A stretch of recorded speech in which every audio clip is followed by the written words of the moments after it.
Welcome everyone to our third episode in the webinar series China, the Art of Law. The third episode will be all about managing China and who can succeed as a general manager in China. For this episode, next to Mark, our international partner at King & Wood, we've got another esteemed guest, Peter Arkell of Carrington Day.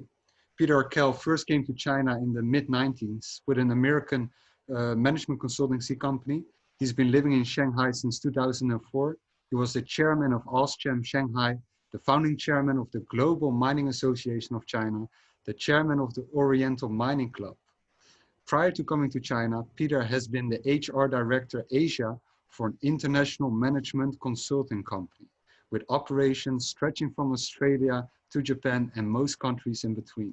Asia has been his workplace for more than 20 years. Welcome, Peter. Thank you for joining the third episode in the series.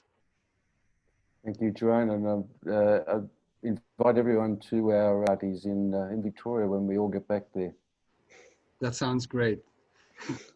So just to give you, Peter, and the rest of the audience a little bit of background about this series. As I said, this is our third episode, and we started doing this series based off the book that Mark wrote, I think back in 2005. And we're going over how things have changed in China, the dynamics between foreign businesses coming to China, setting up and operating in China. And this episode specifically will be about what are the common characteristics of a successful GM in China, how have things changed, are an expat, local, returnee. And I hope that everyone in the audience will be able to put questions in the chat, and we'll definitely try to handle them throughout this discussion. But the first thing I want to ask you, Peter, in your experience over the years, comparing from back maybe, let's say 20 years ago to now, what are the characteristics of a general manager that you saw back then compared to now? Have things changed, if not at all, or how do you see it? Oh, there's been a very significant change in that they, by and large, were foreigners when I first came to China. It was quite typical for a multinational company to have a foreigner as its GM or its CEO or its president, whatever they were called. And today, that's quite an unusual situation. By far and wide, they are now, they tend to be Chinese because of very good reasons I think we'll probably get around to discussing later on. I'm just wondering where the nuance is. Is that because companies have realized they might not want to send a Western guy, or where does this change come from? Just to go a little bit more deeper. Oh, I think it's a realization that if you're going to succeed in a foreign market, particularly a market as complex as China, that you need to understand the culture of this place, the regulatory environment of this place, all the things that make it different to home. It's not just the culture of head office that's important, but it's the culture where you're working. And so to be successful, having somebody who doesn't get both sides, it makes it very, very difficult. I was talking to somebody only over lunch earlier this week, who was at a conference in Wuhan, of all places, where they have a gathering of all the, or not all, but many of the country heads of multinational companies, about 300 country heads who came to Wuhan for this conference. And in the time that you asked me about, 15, 20 years ago, it would have been very unusual to have seen many Chinese amongst that group, but this was only last month in Wuhan, and he told me out of the 300 people there were less than a handful who were foreigners. By and large, the foreign multinational companies were being headed up by Chinese. So it's something which is standard practice these days. Is that the same thing you're seeing, Mark? Well, I think, I mean, for sure, there's many more than 25 years ago, Chinese general managers but I think there's a variety of reasons. I think one of the reasons is those companies are much more established. 25 years ago, if you weren't very established, it would be perhaps foolhardy to just hand over the driving wheel to someone you don't really know. So I think that's one aspect, is a lot of these companies have become big, successful, sustainable businesses in China. And so, that makes sense once they're big and sustainable. Secondly, there's many more Chinese candidates than 25, 30 years ago. So I guess that's part of it. I think, I would say if you're a new entrant to the Chinese market, probably on balance, the expat coming in to set it up, I think is still probably more successful on balance, I would think. And then they would hand it over to a local, successor once it's up and running. I think returnees I put in there because, like Peter mentioned about knowing the culture and the history, very often returnees, if they've been away too long, or if they're overseas Chinese, sometimes they don't really know mainland China that well. So I think I did see a study which indicated the most successful managers tend to be very local or very, foreign, which I think is kind of interesting. And it may, obviously there's always individual cases, but I think, what Peter says is correct, but I don't think it's necessarily just because of the cultural issues. It's probably the fact that there's a much bigger pool of Chinese general managers who are happy to work here. And secondly, the companies are more experienced here as well. So in the book, there are some characteristics that are being described that you might find in a good general manager. To go off the cultural aspect, which is kind of an interest of mine as well, I'd like to ask you, Peter, as well. As you mentioned culture, you think that the cross-cultural skill is maybe undervalued, or companies abroad don't seem to recognize or find a person that possesses that skill? I don't know whether that's true that they don't recognize it. I think that there is a realization, but whether you're prepared to trust in Mark's examples of companies that are getting established here, new entrants to this market, whether they're happy to trust their new venture to somebody that doesn't know how things operate back at headquarters. To recruit somebody who's unfamiliar with the networks inside the business where decisions are made and so on is something which is not about the culture or where that person comes from, but it's about their understanding of the company. But then to throw that person into this new market means that they've got to be well and truly prepared before they embark on that. Sometimes I use a phrase particularly, this is not unique to foreign companies, multinational companies coming into China. It also applies to Chinese companies that are going abroad. And I might say to a Chinese company that is thinking about who they're going to have to head up their company if they're going to Australia or UK or whatever, that to think about it like they're taking their, they get to London with their laptop, and the laptop has got all of their business plans in there, all of their spreadsheets, everything they need to run their business.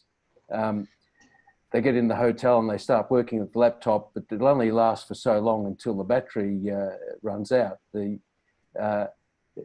go to plug it into the wall socket, and it's a different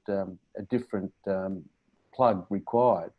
The solution isn't to go down the street and buy yourself a new computer. You only need an adapter to make it work. And so I think for companies that are coming into China, or Chinese companies that are going abroad, having the right people who can be adapters to your business, people who understand how to make it work in that new environment, is something which is what will make you, help you to be successful in that different environment until you find your feet and you start getting moving and you start developing your talent within the company.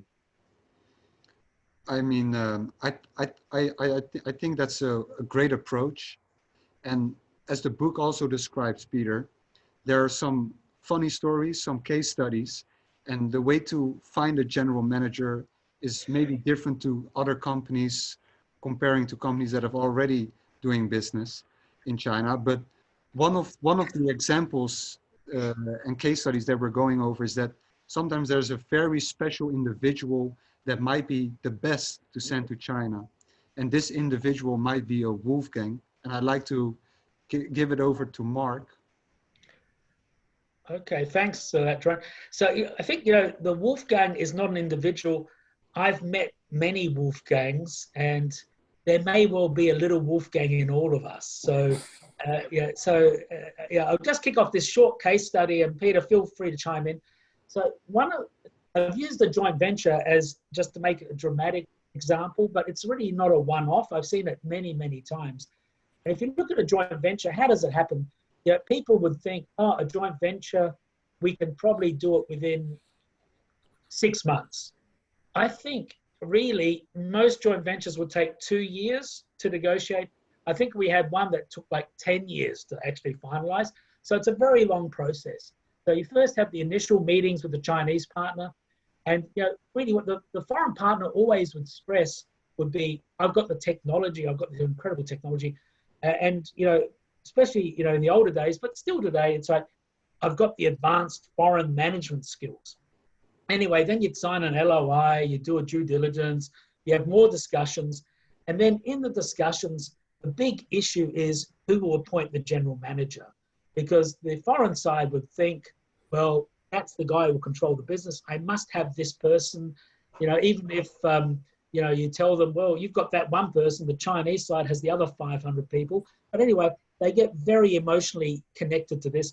And then the Chinese side in the past would mostly relent, and they'd say, okay, you appoint the general manager, then you do a draft joint venture contract, then you have more discussions, you sign a protocol, then you continue the discussions, you have another meeting, and every joint venture has this. After you've had 2 successful rounds, there will be a breakdown, and the most common issue is the reopening of the general manager selection. And then the Chinese side will reopen it by, oh, we need someone who understands China, we need all this kind of stuff. And then the foreigners say, no, we've agreed and we need this. And then the Chinese will say, let's have a unanimous board decision. Foreign party gets very upset, the negotiations break down, and everybody keeps going. Chinese finally relent and they say, okay, if it's really that important to you, you have the general manager, but we need to have the financial controller. Anyway, they signed the joint venture documentation, and it has happened to me a number of times, a few hours after the joint venture contract has been signed, that the foreign side comes over and they say, do you know anybody that we could appoint as the general manager? And so I think, this kind of shows the lack of, so really you spend 2 years talking about how you must appoint the general manager, and then 2 hours after signing the joint venture contract, you say, well, I don't really know who to send. And the problem is, I think it's hard to recruit somebody. In the past, it was even more difficult. But like I said, having a new business in China and appointing a Chinese person you don't know, it's not much better appointing a foreign person you don't know either, because they don't know the company, they don't know the products and all this. But this is a big issue. So what do you do? So what people do sometimes is they look quickly within their organization for someone Chinese looking. So, it could be, and they say, look, Sean, they say, well, Sean, he looks Chinese. Sean was born here and his parents are Vietnamese. They say, and then, the other thing is they might approach someone like Peter Arkell and, a headhunter. What will Peter do? Say, can you find somebody quickly? And of course, Peter will say, yes, I can. But is it going to be the right candidate? Probably not. And so then what people will often do, because they're under a bit of time pressure, and they've been talking about their advanced technology or management techniques, they will, because people are still emotional, they're not rational. They think about their own interests. And so they find somebody in the company they don't like, and they send him to China. This is what I call the Wolfgang Solution. So the problem is, look, you need a candidate for your joint venture in China. The capable people in your organization that you see every day, they tend to be very busy. These people tend to have a happy family life and they're not keen to go. Where Wolfgang is the guy that nobody knows what he really does, also, and nobody really likes him, also not his wife. And, you know, China is 10 hours flight from, say, Germany, and people will often think, well, if Wolfgang is in China, he's not here. It's a win-win. And I don't do this often, but to paraphrase Donald Trump, headquarters, they're not always sending their best people. And so the Chinese partner can be quite surprised because they have the expectation of this advanced foreign manager, and then they end up with Wolfgang. And so, yeah, so I think, you know, I'll let Peter comment on it, but just my takeaway is really China, you have to send your best people to start the business, because even if you get the world's best manager, he doesn't know your company. He doesn't know the internal people in head office. He doesn't know the politics. He doesn't know who to talk to get things done. So send a good guy, don't send a Wolfgang. And I use the word Wolfgang. Of course, there's Brunhildes too, but most of them tend to be men. But, you know, there are Brunhildes as well. But maybe I'll throw it over to Peter if he has seen many Wolfgangs or if he knows any. Now, all the people in Ostcham in Shanghai look like the guy on the left, Mark, and the guy on the right. I haven't seen anybody like that, but I'm sure that some companies would have some Wolfgangs like that. It does remind me, I had it wasn't a startup company, but the GM or the country president was leaving China, and he was looking for his successor and to make the plan for his departure, and he was a foreigner, and the person that we were going to put into the company was a Chinese-born guy, and fantastic candidate, and headquarters was in London, and I happened to be in London not long after we'd discovered this guy. And I got pulled into the office of the VP HR, who gave me a dressing down to say that, you know, how the hell did this happen? Why was this person appointed without us having a chance to introduce him to everybody in the executive committee, make sure that we had him on side, because he's going to get monstered by some of these people. And in the end, he managed to be able to hold his own, but it did highlight the point I think that you're making, is that if you haven't got the trust of the executives back where the decisions are being made, it's not only going to be bad for the company, but it's also going to be bad for that person. That person's going to, if they haven't got the support that they need, he could be cut adrift, and it could be,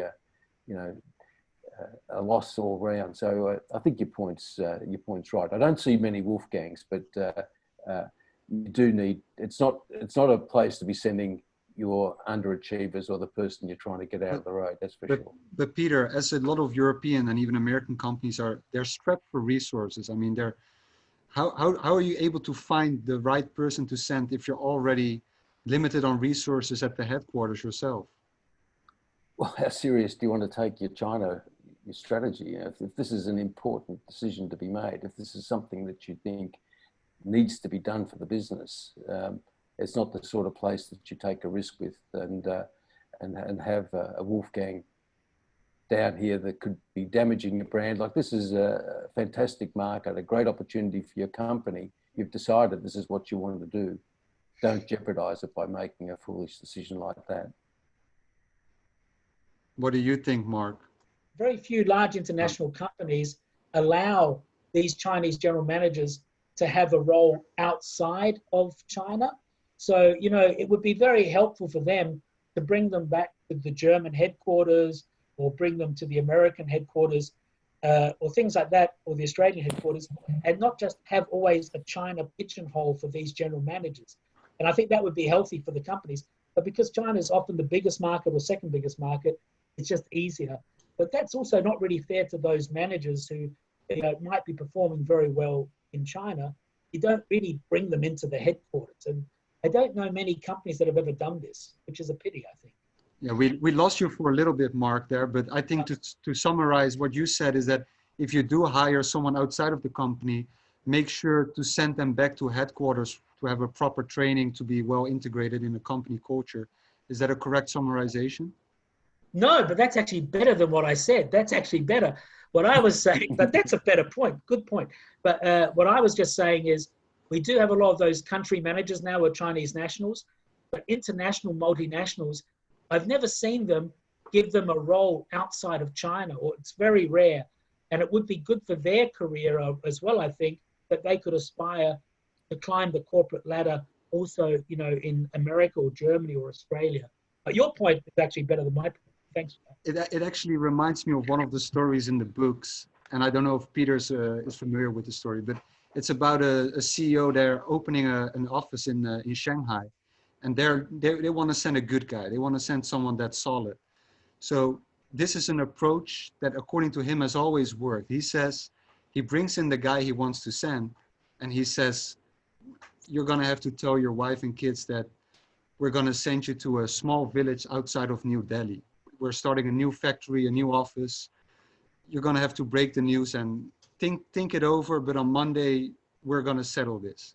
So he goes to his wife. Kids are in tears. They're going to miss their friends. The wife is unhappy. But so it's Monday. He comes back to work, goes to the CEO's office, all nervous, already sweating. It's just 9 a.m. The CEO says, oh, I forgot to tell you, you could also pick Shanghai if you prefer that. It's always worked, according to the CEO. Yeah. Okay, good. Thanks for that. Yeah. Okay, so we go to the second one, which I guess is, you know, the risk of the expat is it might not be a very good expat, which they send. And then I think this one here, it doesn't happen perhaps that often, but it's a bit about the megalomaniac, which I think is a bit of an extreme example here, but somebody, you know, a Chinese national who will feel that he owns the business and that every decision should be made by him. He is the great leader, and headquarters or the actual owner of the business, they're a little bit peripheral to the stuff. And so just by way of background, I can't remember when, I think it was about, I don't know, back in the early 2000s. So I was a subscriber of The Economist, and I got this Economist in the mail, and it had Mark Schaub, "The world awaits your decision." And because I'm not fully normal, for a split second I thought, am I on the cover of The Economist? But I wish to really stress it was a split second. Dr. Wang, who got this issue, he opened it, and I realized it was a subscription ad, you know, when I opened it, you know, because it was a subscription. It was just asking, the decision they were awaiting was, will you extend your subscription? Anyway, Dr. Wang opened it up and looked everywhere for the article.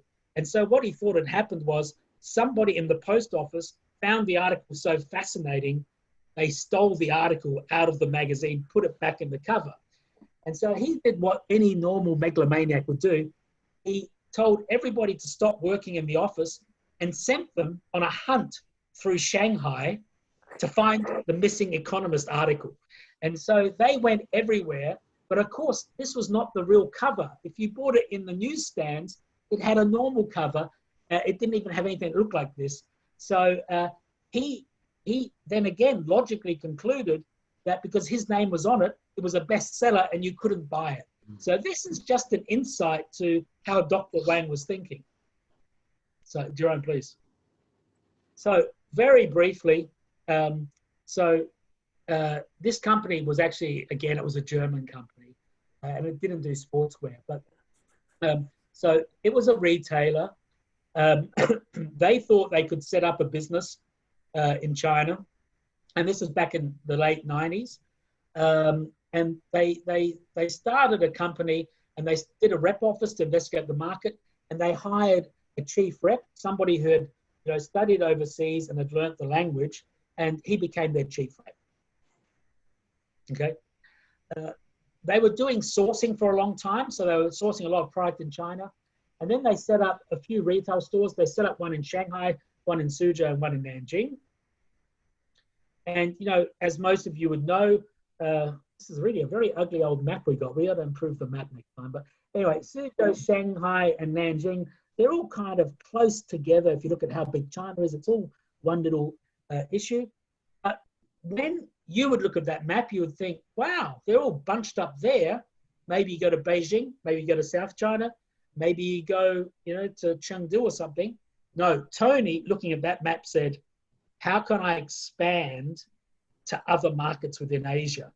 And I think the reason was he didn't want to be country manager China. He wanted to be Asia Pac manager. So this was the reason. So he came up with two countries. One was Japan, which is a highly developed economy with a very closed retail sector. And the other one was Cambodia, which was back then in the 90s, a very primitive economy where most people had never seen a pair of training shoes. So yeah, this was his plan. And the other thing he did was the sourcing activities. Again, China's very big, but almost all the sourcing occurred close to Nanjing, which is where he came from. So nobody ever looked anywhere else to do any sourcing. So that was interesting. The other thing he did was he built this organization chart. So you can go to the next one. And he had a legion of vice presidents. He had so many vice presidents. He had, I can't even fit all of them on this line, but this is actually true. He had vice presidents for regions that didn't have stores or sourcing activities. So just everybody was a vice president. So the vice presidents were this many, and we only had 3 store managers. So there was like 10 vice presidents and 3 store managers. So yeah, please now. And so how was he able to do this? And I think one of the things when someone goes out of control in China is there's always somebody in headquarters who's his champion or his patron. And this person protects the person against all attacks or all logical attacks. So any answer to a difficult question would be, this is China, China takes a long time, or best of all, this is China and it takes a long time, or you don't understand China, or these things.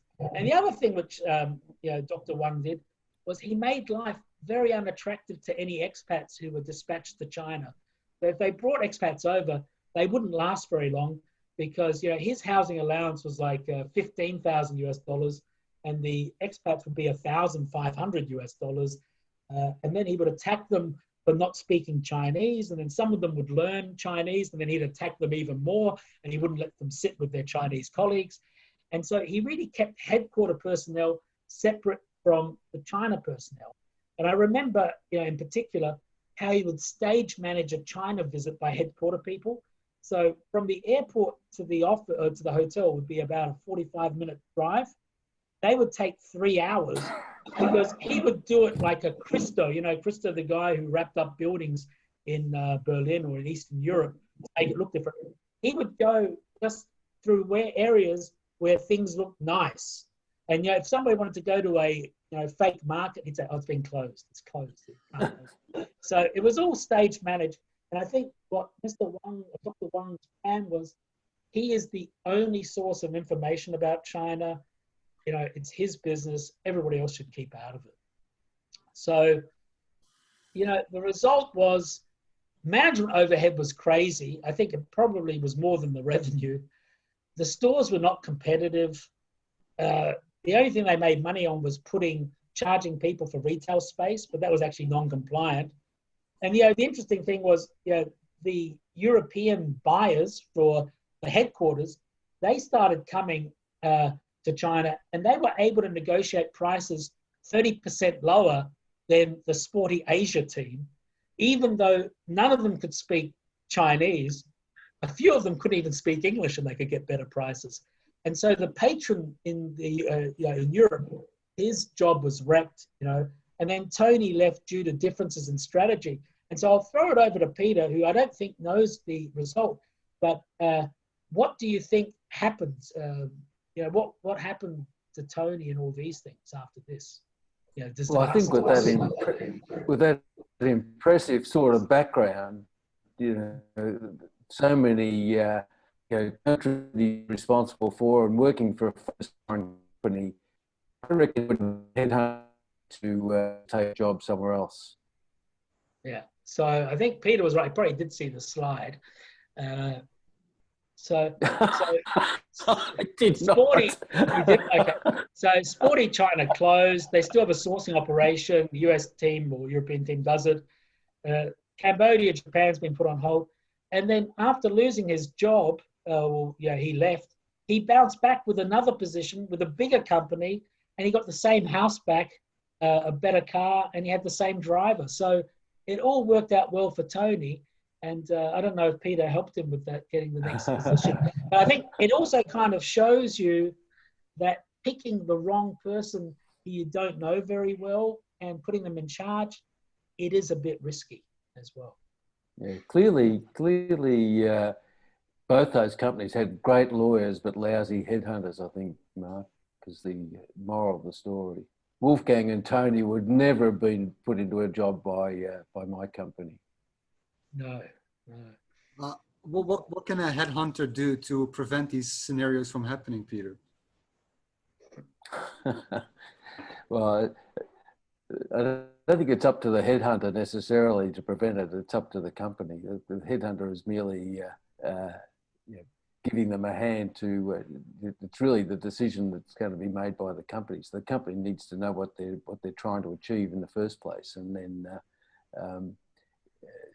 the decision is going to be made by the company, and knowing what is going to be a good fit for them, doing all the things that we talked about before in terms of getting them assimilated into headquarters, and so they know where the places to go to get information. Having somebody running amok like Tony, clearly nobody's talking to him, and I think the fault lies as much with the company as it does with Tony.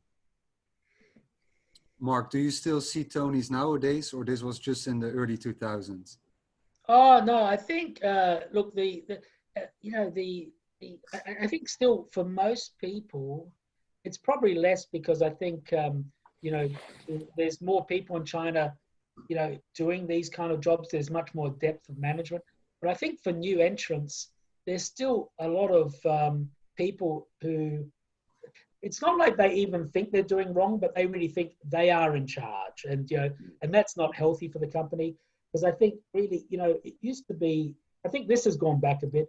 A lot of, international companies that say, I want to come to China, but I want to run it like a Chinese company. And then you really think, well, what's the point of coming to China? There's enough Chinese companies in China being Chinese companies.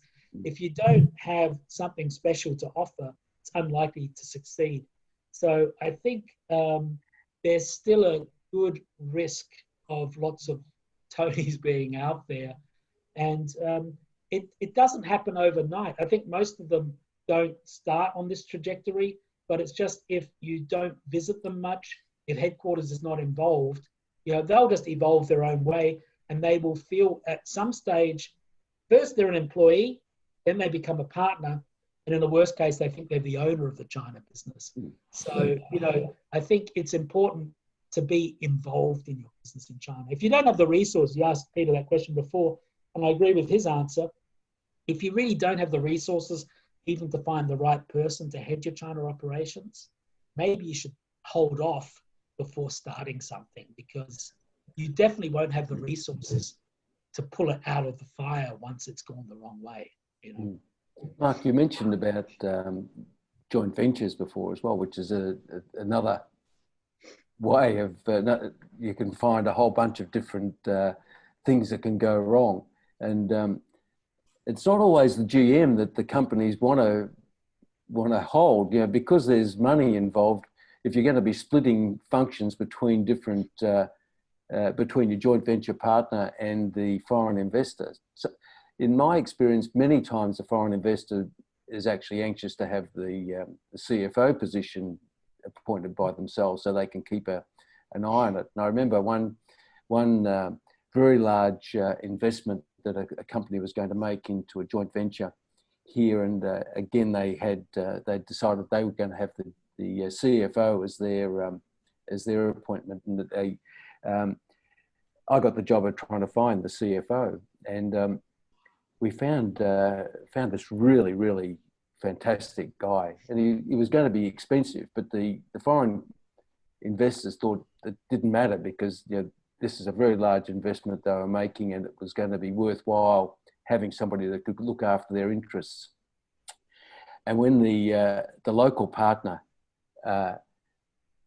met this guy and who they decided they were going to employ, and found out how much he was going to be paid to be doing this job, he said, "Oh, we don't need to pay somebody that much money. I've got somebody who could look after the books. It'll cost us only, you know, maybe 20 or 25,000 RMB per month. You know, you don't need to have that very expensive person," which automatically put a red flag up for that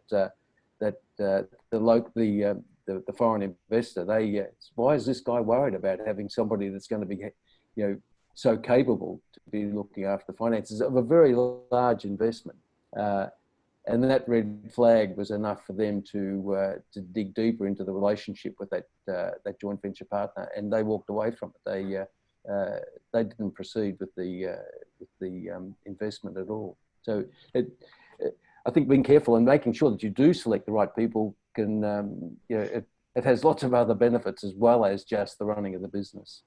Yeah, but I think on that point, I think people have to be more realistic as well. I think, you know, so I got actually almost exactly the same case, which was a $500 million investment by an American company. Actually, it is an American company this time.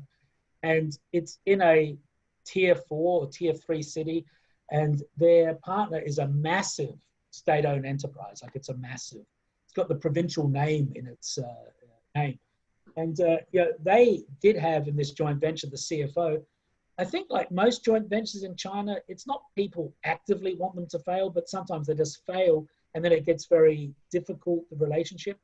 And so, you know, this American company had invested like over $200 million in that company. The only person they had was someone they hired externally as a CFO. But this guy knew nothing about the books or anything, because he was one man against, you know, the other 500 employees inside the complex of the state-owned company with, you know, maybe 60,000 employees at that site, for all I know. And so, you know, I think the companies, you have to be realistic, and you have to think about it a little bit more with complex thinking, because you can write in the joint venture, you have the CFO and you have these rights, but you can't put somebody in an impossible position. I don't think anybody could fight against that kind of situation. So I think it can't all be regulated by lawyers and their contracts, or, you know, headhunters finding the right candidate. I think people have to think a bit about engagement. How do you actually engage in a joint venture? And that's not always easy. Yeah. I wanted to ask you, Mark, and also everyone in the audience, if there are questions, please put them in the chat and we'll try to cover them. There has actually come in a question, and I think it is a good one for you, Mark, that if we do happen to appoint a Wolfgang for our China operations, how do you switch that European contract or US contract into a China contract, or both? Well, so, yeah, so I mean, yeah, very short answer on that is, so if you send a foreign expat to China, you can either second somebody or you can enter into an employment contract. So one of the problems with expats is also, if you send them over for 3 years, where do they go back to when they go back? You know, it's hard to find the right role for them. But anyway, just to answer that specific question, so it's pretty simple about a secondment contract. So it will be the China entity's employment contract. And then, you know, very short answer would be Chinese employment law is much more pro-employee than almost any other jurisdiction. So hard to terminate. But for companies, the good news for them is if you're in Shanghai, foreigners have virtually no protection. So you can sack them immediately, because but in Beijing, foreigners theoretically have the same rights as Chinese employees. So I think it's very standard. And if you were an expat, you probably would like to rather have a secondment contract with a right to return. Yeah, so that's the issue, I think. Peter, I want to ask you, what are some good examples of an unsuccessful general manager, something you need to avoid? Who did you ask that to? I'm asking you, Peter, some examples of unsuccessful general managers, something we can all learn from. What should we avoid? Oh, there's the Wolfgang, of course. That's the first one that comes to mind. Can we get that slide back again? I'll get you that stuff. No, I'm only kidding. I'm only kidding. But before I answer that, I think Mark makes a really interesting point about the returning general manager that has been seconded to go to China and has to they do their term in China and then going back to headquarters. I think there's often a wasted investment that the company has made with those GMs. Too often they will return back to their home country, and the experience that they've had in China hasn't been captured in terms of what can we do with this person when they return that will be building on that experience back in headquarters. And I think that's, or the other territory that they're sent to. I think there's too often returning executives back to their home base that are put back in the place where they were when they left, and as if they've never been gone, without the company actually getting a return on that investment. And many times they'll return and then they'll be headhunted away to another company instead of the company actually cashing in on that investment. I think it's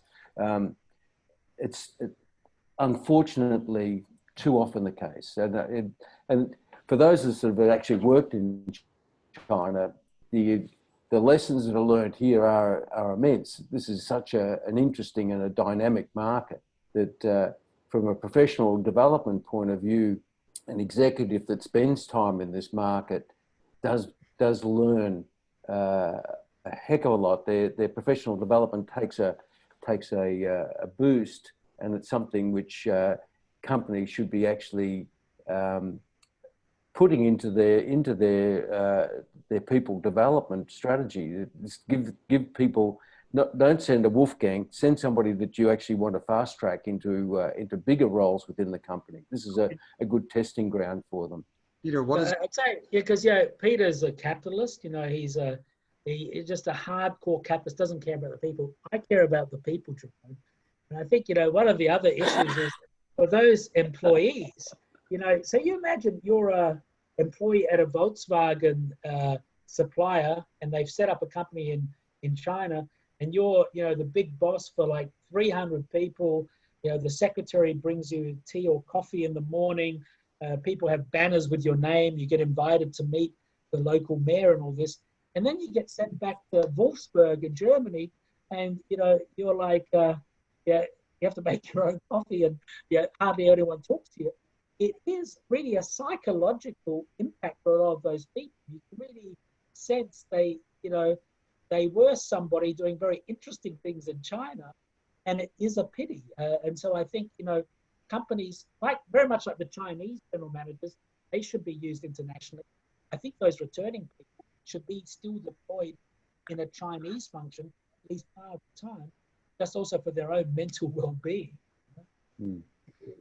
But what are some good examples that a company could set or follow if they do want to retain someone good, Peter?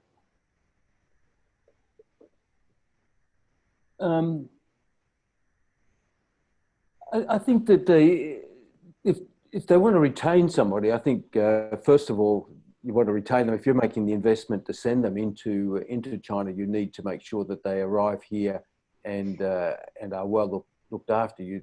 The first retention that you want is to retain them in that market where you're assigning them. And so some of the things that Mark talked about with Wolfgang, that you need to make sure that the family are going to be happy. If they're not going to go to New Delhi, they're going to go to Shanghai. But at least you don't want the family to be feeling like they're uncomfortable and that this is somewhere where we've got to get out of fast, and everyone is unhappy. That sometimes the cost of having a foreigner or having an expat in a market looks like it's an unreasonable add-on to the cost of employment. But if you regard the investment in your business in China to be important. Having those extra costs to pay for that person that is going to be getting a business set up is not an unreasonable thing to do. And so that early retention is very important, that you set the thing up well with those sort of bigger things other than just what's going to happen between 9 and 5, but making sure that the person and the family and all those other extended life things are not going to become issues for the person. And then after that, I think then recognition, giving the person the power to be able to run the business in line with the strategy that the company's got. Not doing a Tony and setting up an empire that has no return. That the person knows that they've got to be accountable for it. But if they're seeing rewards, if they're seeing success, and that success is being recognised in the corporation, I think they're all important things to make sure the person continues to do a good job, and also to stay with you. I think, Gerard, I think one issue would also be the price differential between the expats and the highly qualified locals is probably not that big anymore. I mean, no. It might be rather that, maybe it's like housing allowance and these things which cost money.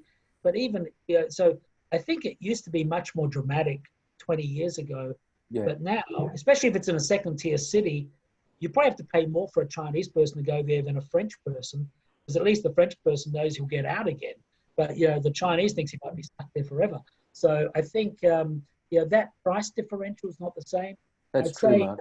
20 years ago, people were older, not as old as Peter, but, now they're normally much younger, even younger than me. So I think the type of expat has changed over the years as well. Yeah. Yeah, that's certainly true about salaries or cost of employment. We used to do salary surveys each year, and when back in 2006, 2007, the foreigners were at the top of the graph, just way above anybody else. And those returnees that you talked about, the Chinese that have had international experience and have been brought back to run the business, were accelerating up the graph, but no, it still hadn't reached the foreigner, and the locals were down the bottom. But within a very short space of time, before 2010, the returnee had become the most sought after president or general manager within China, and they were reflected in salaries. They were more expensive even than the foreigner, and the locals were the fastest accelerating. And now it's really not a question of cost. It's really a matter of ability that you would consider. There is no cost advantage one way or the other, really. Yeah, with the returnees, I mean, obviously individual cases are different, but with returnees, I have seen some of the most dangerous general managers are returnees, because they may have left China for 20 years and they still think China was like when they left. And so they just talk about stuff, and they also can't admit that they don't know something. And so I think returnees, one has to check very carefully how current are they with how China's developed, how they interact with Chinese. They can often be very hierarchical. So the returnee can be a bit of a dangerous character. I mean, obviously not all cases, but you could kind of avoid that by going back to what we said earlier, is that if you do find a great returnee, don't send them to China, send them back directly. Let them work at headquarters for a year. Yeah, I think that's a good point. Yeah. And I as people are discussing JVs, when we go back to that Wolfgang case, do you, Mark and Peter, do you guys think that it's actually crucial to also include the prospect general manager into these negotiations? Never, ever happens. Never happens. It would be good, and it's something which I think I even actually address in the book. One of the issues with a joint venture is it's always negotiated by, if it's a medium-sized company, it will often be the owner or the absolute big boss. If it's a big company, it will be like the BD or strategic team. And the person who runs it is never involved. And that's one of the issues, is often people who sign up for stuff, they sign up for stuff and the person who has to actually implement it has no idea. It doesn't know how it actually came about. but I've never seen it done that way, so I don't think it ever will happen that way. I think it's just the dynamics of the business. And like I said, very often those joint venture things can take a long time. They often don't even know who the general manager will be. No, that's right. You think the same, Peter? Yeah, that's right. This doesn't happen, or it should happen, because I don't look. Joint ventures happen for a whole bunch of different reasons. Sometimes they happen because somebody came and made a visit to China, and they got taken on one of those long-winded tours that the headquarters, the Tony used to give headquarters, and they would never have a moment's peace, but they'd have a few dinners with different people, and they fall in love with the idea of doing a business in China, and somebody has convinced them that they've got a unique opportunity to do business with them, and somehow or other they fall into it. But I think business is much more sophisticated than that, and China is a very competitive market, and people that if they come here and haven't done their due diligence and made all the right preparations, got the right sort of advisors on the ground here, they get what they ask for if they fall into some sort of a financial death trap. Yeah. Yeah, I think the question you pose, I think it's not really the only kind of answer. So I think the issue would be the general manager is one person, but it's perhaps foolish to just place all your eggs in that one person. And so I think, what we've probably seen, and we've seen more success now than we did early on.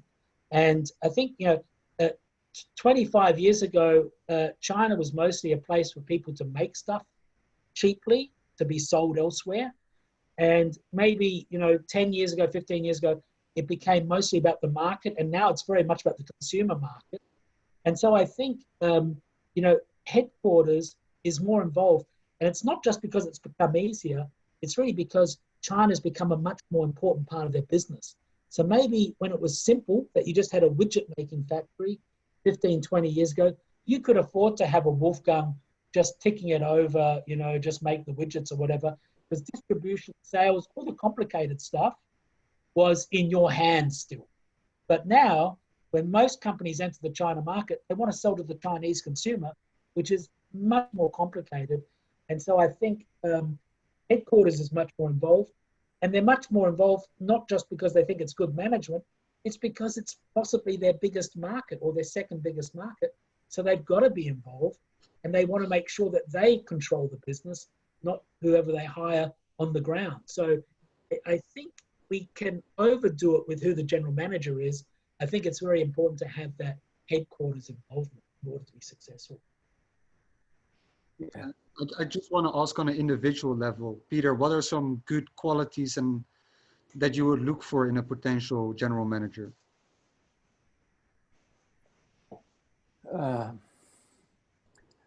they've got to know your business. They have to know what it is that you're doing and how it fits, how the China market fits into the what your company's trying to achieve. Somebody who can communicate with the local market here, people that and with the workforce, somebody who can lead the team that you've got in place. Somebody. Quite often, I think language is going to be important, but that's coming from somebody who's a lousy Chinese speaker. So I don't know whether it's a must-have, but if the person isn't able to communicate in the language here, that they've got to be really comfortable in this market. And I think you've also got to have somebody that wants to be here.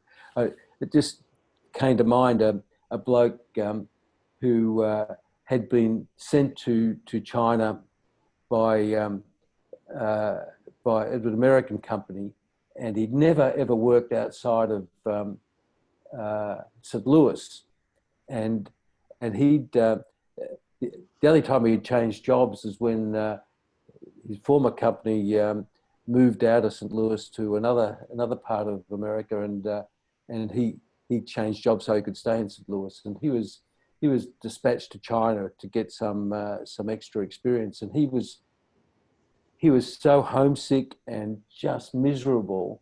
So this guy knew everything about the company. He was a good employee. He had most of the attributes that you would have, you asked me to try and describe about a person that would be a successful GM or country head, but he was miserable.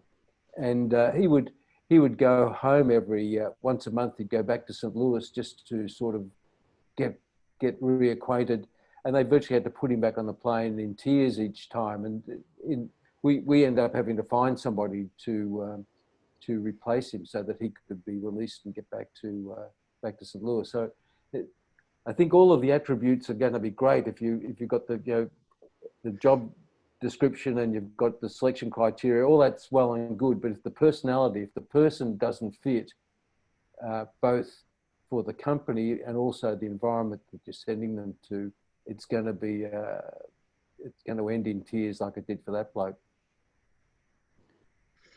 That's a great answer, Peter. And I want to thank you for joining us today, Peter. I hope you enjoyed it, being our guest on the 3rd episode. I've got to go and get the book now. Where can I buy the book, Mark? I think you can buy the book either on Amazon. I also sell bootleg copies, but yeah. If you're really interested, you can get fake copies of anything in China. We know that, but I want the real thing. We'll send you a copy your way, Peter. Don't worry about that.